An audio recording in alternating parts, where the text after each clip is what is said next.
Hello dear student, स्वागत है आपका अकाउंटिंग अड्डा पर, जिस पर हम बात कर रहे हैं कोस्ट अकाउंटिंग के एक नए वीडियो पर, जिसमें हम आज कोस्ट अकाउंटिंग के साइकिल को पढ़ेंगे। साथ ही कोस्ट अकाउंटिंग के ऑब्जेक्टिव्स क्या हैं इस पर बात करेंगे।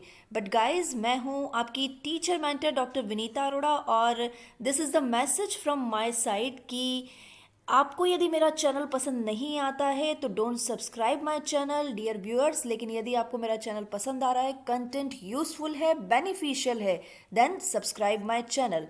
पढ़ते रहिए, बढ़ते रहिए के इस क्रम के साथ हम चलते हैं आज की ई क्लास की ओर। एक सिंपल सा रिकॉल हम लेते हैं। हमारे पिछले वीडियो में हमने 4 बेसिक टर्म्स की बात की है। बहुत ही प्यारी सी स्टोरी के साथ मैंने आपको cost accountancy, cost accounting, costing और कोस्ट के बारे में आपको बताया था। आई बटन पर क्लिक करके आप मेरे पिछले वीडियो को देख भी सकते हैं। ये जो मैंने यहाँ डायग्राम आपको दिया है स्टूडेंट्स, ये कंप्लीटली इन चारों ही टर्म्स के बीच में रिलेशनशिप को शो कर रहा है। कोस्ट के बिना कोस्टिंग नहीं की जा सकती।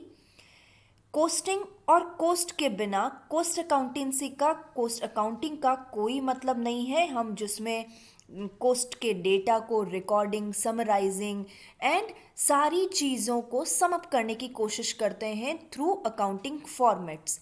और जहां हम कोस्ट अकाउंटेंसी की बात करते हैं, एज आई सेड कि कोस्ट अकाउंटिंग सबसे बड़ा टर्म है जहां पर इन सभी चीज़ों को शामिल किया जाता है। तो गाइस, इन बेसिक टर्म्स के साथ हमने शुरुआत की थी, लेकिन आज मैं बात कर रही हूँ कोस्ट अकाउंटिंग साइकिल की। और कोस्ट अकाउंटिंग साइकिल पर देखें तो यहाँ पर हम इस कोस्ट अकाउंटिंग को, जैसा कि हम डेफिनेशन में भी सीखा है, सबसे पहले जो भी डेटा होगा उसकी रिकॉर्डिंग की जाएगी। यानी सबसे पहले आपको डेटा को कलेक्ट करना होगा and then record your data. Data को रिकॉर्ड करने से पहले, रिकॉर्ड करने के लिए हमें यहाँ पर डेटा का क्लासिफिकेशन बहुत ज़रूरी है। जैसे कोस्ट डेटा, मान लीजिए वो मटेरियल से रिलेटेड है, लेबर से रिलेटेड है या ओवरहेड से रिलेटेड है, या फिर फिक्स्ड कॉस्ट से रिलेटेड है या वेरिएबल कॉस्ट से रिलेटेड है, या फिर फैक्ट्री कॉस्ट से रिलेटेड है, ऑफिस कॉस्ट से रिलेटेड है या सेलिंग एंड डिस्ट्रीब्यूशन कॉस्ट से रिलेटेड है। इस तरह का एक बाइफिकेशन, इस तरह का एक क्लासिफिकेशन हमें करना होगा। नाउ फाइनली जब क्लासिफिकेशन हमने कर लिया तो कोस्ट का डिटर्मिनेशन किया जाता है। यानी आप किसी भी तरह से कोस्ट को कैलकुलेट कर सकते हैं, चाहे आप material plus labour plus overhead के हिसाब से कोस्ट का कैलकुलेशन कर रहे हैं, या फिर हम कहें कि हमारी fix cost plus variable cost मिलकर कॉस्ट बनती है, of course this is also right. या फिर हम कहें कि हमारी total prime cost plus factory cost plus office cost plus selling and distribution मिलकर हमारी कोस्ट बनती है, तो ऑफ कोर्स ये भी किया जा सकता है। तो यानी यहाँ पर हम कोस्ट डेटा के कलेक्शन और उसके क्लासिफिकेशन के बाद टोटल कोस्ट का डिटर्मिनेशन असर्टेन किया करते हैं। फिर बात आती है पर यूनिट कोस्ट कैलकुलेट करने की। Guys, per unit coast calculate करने के लिए हमें क्या करना होता है? सिंपल, जो हमारी टोटल कोस्ट है, उस टोटल कोस्ट को हम नंबर ऑफ यूनिट से डिवाइड कर देंगे। हालांकि डिफरेंट तरीके के स्ट्रक्चर में डिफरेंट टाइप की कोस्टिंग भी होती है, इसलिए यहाँ पर हम केवल यूनिट कोस्ट कैलकुलेट करना चाहते हैं। तो पर यूनिट कोस्ट कैलकुलेट करने के लिए सिंपल, टोटल कोस्ट जो हमने यहाँ पर कोस्ट असर्टेन किया है, total cost divided by number of unit produced, कितनी यूनिट प्रोड्यूस्ड है, तो इस तरह से हमारी कोस्ट पर यूनिट कैलकुलेट हो जाएगी। और जब पर यूनिट कोस्ट हमें मिल गया है ना, पर यूनिट कोस्ट इस स्टेप तक हमें मिल गया है, तो उसमें यदि हम अपना प्रॉफिट ऐड कर देंगे तो क्या बनेगा? It is simply the selling price. तो यानी अब जब हम यूनिट कॉस्ट कैलकुलेट कर लेते हैं, पर यूनिट कॉस्ट कैलकुलेट कर लेते हैं, तो हम सेलिंग प्राइस की ओर बढ़ते हैं। ऑफ कोर्स कोई भी प्रोडक्ट को बनाने के लिए हमारे पास एक ऑब्जेक्टिव ये होता है कि प्रॉफिट हम ज़्यादा से ज़्यादा प्रॉफिट कमाएं और हम उसकी सेल प्राइस डिसाइड करके उसे मार्केट में बेचें। तो ये काम जरूर करना होगा।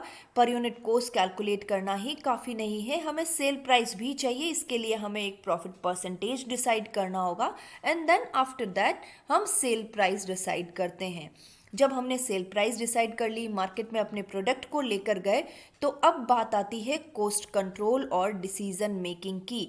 कई सारी सिचुएशंस ऐसी हो सकती है जहां हमें लगता है कि भाई हमारा पेन जो है, हम जो अपना पेन बेच रहे हैं जो कि 10 रुपए में बेच रहे हैं, इस 10 रुपए की सेलिंग प्राइस के हिसाब से यदि हम अपनी कॉस्ट को, मान लीजिए 8 रुपए की कॉस्ट है और हमने 2 रुपए का प्रॉफिट ऐड करके यहाँ पर पेन को 10 रुपए में बेचना शुरू किया है, तो ऐसी स्थिति में हम यहाँ पर कॉस्ट कंट्रोल की बात कर सकते हैं कि किन किन तरीकों से हम अपनी कॉस्ट को डिक्रीज कर सकते हैं, कम कर सकते हैं। ऐसे कॉस्ट कंट्रोल के तरीके कौन कौन से हैं।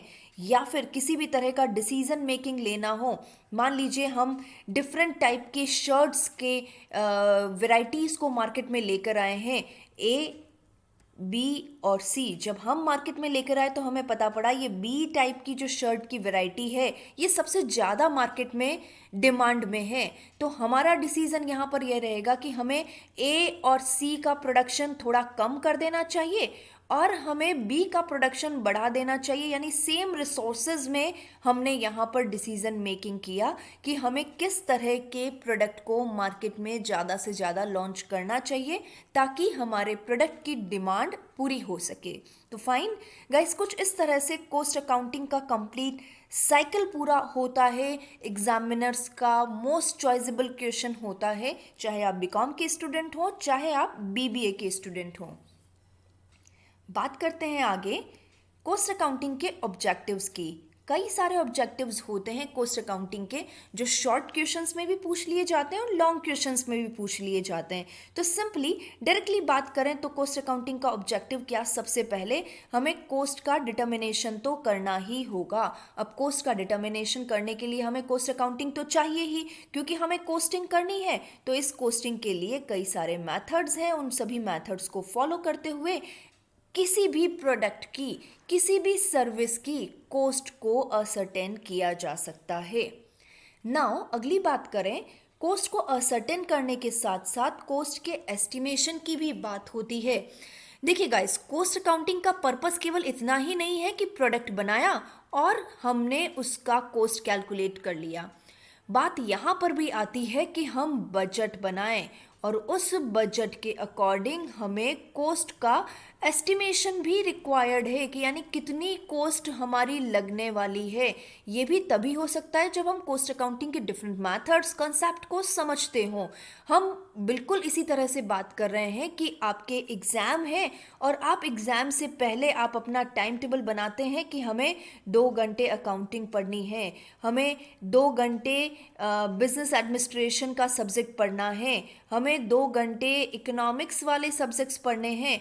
तो ये सारे टाइम टेबल आप क्यों बनाते हैं, ताकि जब आप एक्चुअली पढ़ाई करें तो अकॉर्डिंग टू स्टैंडर्ड काम कर सकें। तो सेम गाइज, ये जो कॉस्ट का एस्टिमेशन है ना, ये भी इसीलिए किया जा रहा है ताकि जब हम वास्तव में कॉस्टिंग करें, वास्तव में प्रोडक्ट बनाएं, तो अकॉर्डिंग टू बजट काम कर सकें।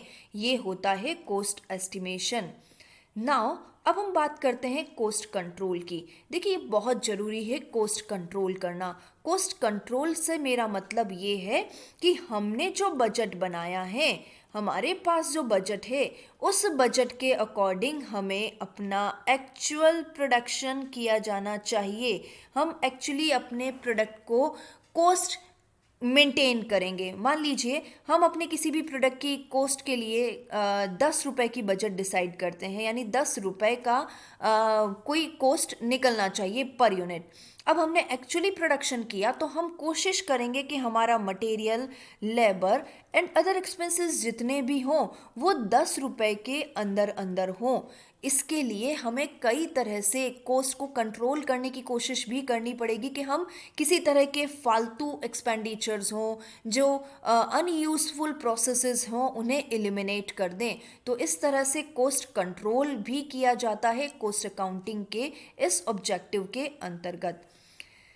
अगला पॉइंट, टेंडर प्राइस डिटरमाइन करना। देखिए टेंडर क्या होता है, इस टेंडर को हम अच्छे से समझते हैं। इस टेंडर के अकॉर्डिंग कई बार आपने न्यूज़पेपर में एडवर्टाइज देखा होगा कि जैसे हमें यूनिवर्सिटी के एग्ज़ाम्स करवाने हैं और हमें यूनिवर्सिटी के एग्ज़ाम्स के लिए मान लीजिए 200 टन पेपर्स चाहिए, हमें कई सारा थ्रेड चाहिए, हमें इसी तरह से कई चीज़ों की रिक्वायरमेंट होती है। तो ये पहले ही एक एडवर्टाइज निकाल दिया जाता है कि हमें क्या क्या रिक्वायरमेंट है, हमारी शर्तें क्या क्या हैं, और उसके अकॉर्डिंग जो भी फर्म पेपर्स के काम करती है, जो भी फर्म कॉपी बनाने का काम करती है, वो फर्म यहाँ पर अप्लाई कर सकती है अपनी कोस्ट के साथ। तो यानी यहाँ पर जो भी रिक्वायरमेंट मांगी गई है, जो भी शर्तें मांगी गई है, उन शर्तों के अनुसार हमें एक बार अपनी पहले कोस्ट एस्टिमेट करनी होगी, और इस एस्टिमेटेड कोस्ट के साथ हमें इस टेंडर के कंडीशंस को फुलफिल करते हुए एप्लीकेशन देनी होगी। यदि हमारी कोस्ट सबसे लीस्ट है तो हमारी कोस्ट के यानी हमारी टेंडर को एक्सेप्ट कर लिया जाता है। तो इस तरह से टेंडर प्राइस बिल्कुल एक ही तरह से कोस्ट प्राइस डिटरमाइन करने जैसी ही बात है, लेकिन यहाँ पर क्योंकि हम टेंडर का काम कर रहे हैं इसलिए इसे टेंडर प्राइस कह दिया जाता है। तो गाइज यदि हमें टेंडर प्राइस डिटरमाइन करनी हो तो भी हमें कोस्ट अकाउंटिंग जरूरी है। डिसीजन मेकिंग के लिए आप सभी देख ही रहे हैं, हमने यहाँ पर आपको बताया है कि हमारे मान लीजिए 3 तरह के प्रोडक्ट्स हैं, ए बी और सी, और ए बी और सी में हमें किस तरह के प्रोडक्ट को ज़्यादा से ज़्यादा मार्केट की डिमांड के अनुसार पूरी करनी चाहिए। तो ये तभी हो सकती है जब हम अपनी कोस्ट अकाउंटिंग को लेकर, कोस्ट अकाउंटिंग के कंसेप्ट के साथ मार्केट में जा रहे हैं, हम ये पता लगाएं कि किसकी डिमांड ज़्यादा है और किसकी डिमांड कम है, और उसके अकॉर्डिंग हमें अपना प्रोडक्शन करना होगा। इसके अलावा भी कई सारे डिसीजंस ऐसे हो सकते हैं, मान लीजिए कोई प्रोडक्ट है जिसका कोई कंपोनेंट है, हमें खुद बनाना चाहिए या फिर हमें उस कंपोनेंट को बाहर से परचेज कर लेना चाहिए। तो मेक और बाय से रिलेटेड डिसीजंस हो सकते हैं, शट डाउन से रिलेटेड डिसीजंस हो सकते हैं। मान लीजिए 3 फैक्ट्रीज हैं हमारे पास, इन 3 फैक्ट्रीज में से कौन सी ऐसी फैक्ट्री है जिसे हमें बंद कर देना चाहिए या फिर चलाए रखना चाहिए क्योंकि वो लॉस में जा रही है। भाई कई बार ऐसा होता है ना, लॉस में जाते हुए भी हम उसे चलाए रखना प्रेफर करते हैं क्योंकि आगे आने वाले समय में हमें मालूम है ये कंपनी हमें प्रॉफिट दे सकती है। तो ये डिसीजन जितने भी होंगे वो कोस्ट अकाउंटिंग के कंसेप्ट के साथ ही होंगे। Finally preparation of the statement, different statements, चाहे वो फाइनेंशियल स्टेटमेंट्स की बात करें, चाहे जो हमने आपको बताया भी था मैनेजमेंट अकाउंटेंट भी यदि अपना डिसीजन लेते हैं तो वो कोस्ट अकाउंटिंग के डेटा के साथ ही बात करते हैं। तो एक तरह से सारे स्टेटमेंट्स को बनाने के लिए भी हमें कोस्ट अकाउंटिंग के डेटा की रिक्वायरमेंट होती है। Now compliance for the statutory requirement, कई इसी तरह के विधान की तरफ थे सर, या बाय लॉ जिसे हम कहें, विधान की तरफ से भी कई फर्म्स को कोस्ट अकाउंटिंग करनी कंपलसरी है। तो कोस्ट अकाउंटिंग का एक पर्पस ये भी हुआ कि हम अपने लॉ को कंप्लाई करने के लिए भी कोस्ट अकाउंटिंग करते हैं। That's why we are doing cost accounting. So these are the objectives of cost accounting. Now guys thank you so much, and again the request, channel का कंसेप्ट आपको पसंद में आया हो, कंटेंट अच्छा लगा हो तो सब्सक्राइब करें हमारे चैनल को, वीडियो को लाइक करें और इस वीडियो को अपने फ्रेंड्स एंड फैमिली के साथ शेयर जरूर करें। So guys, see you in the next video. Thank you so much.